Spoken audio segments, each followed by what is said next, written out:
We are here at Tafo within the constituency, and we know that the Electoral Commission makes provision for persons who are visually impaired to be able to cast their ballot. I'm here with Frank Prempe.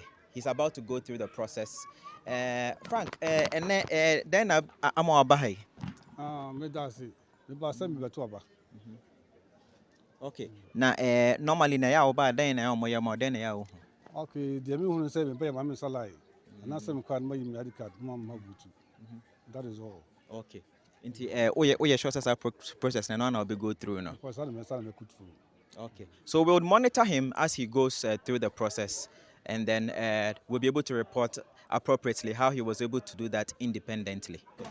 So if I may ask, within the processes, you know, say being near say when or assistant, like how do they go through it?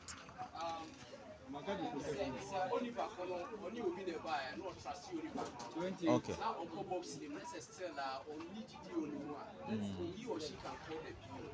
Okay. Okay.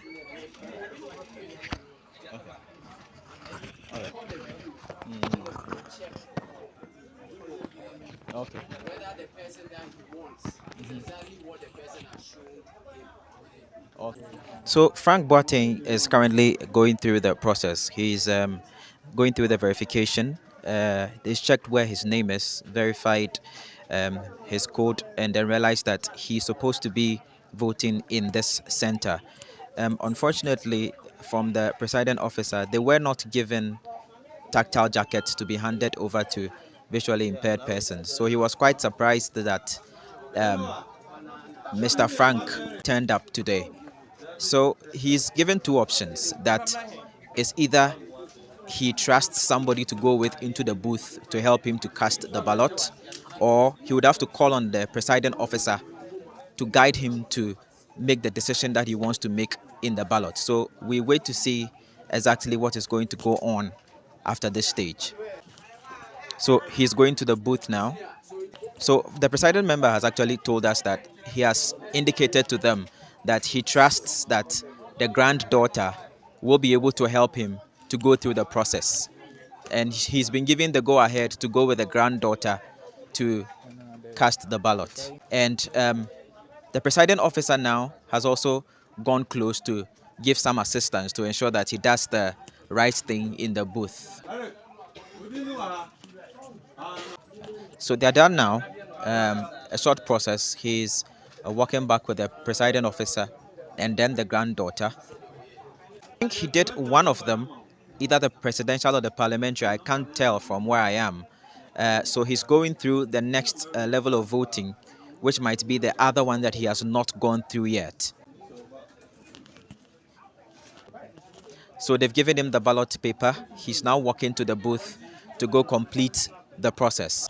So to ensure that everything is done well, he's going in with the granddaughter, and then the presiding officer is also on hand, following them to ensure that the right thing is done in the booth. It appears they are done now with both the parliamentary and then the presidential, and Frank should be exiting the polling center very soon. And we'll see whether we can have a word with the presiding officer. And EC, they usually provide a tactile jacket for them. I have one today. Maybe it was an oversight. That is what I can say. What was your impression? Nyoma eko to say no. The first time come experience be. Anytime be a mako boat be aram nya tata jacket. Nti ko I don't know why so many be sir. You feel say when you independence and can hear the vote. No was like nya jacket. Now come me kasa too much secretly. But because of me jacket you know. Am I have kakra. But all the same way them pemenya.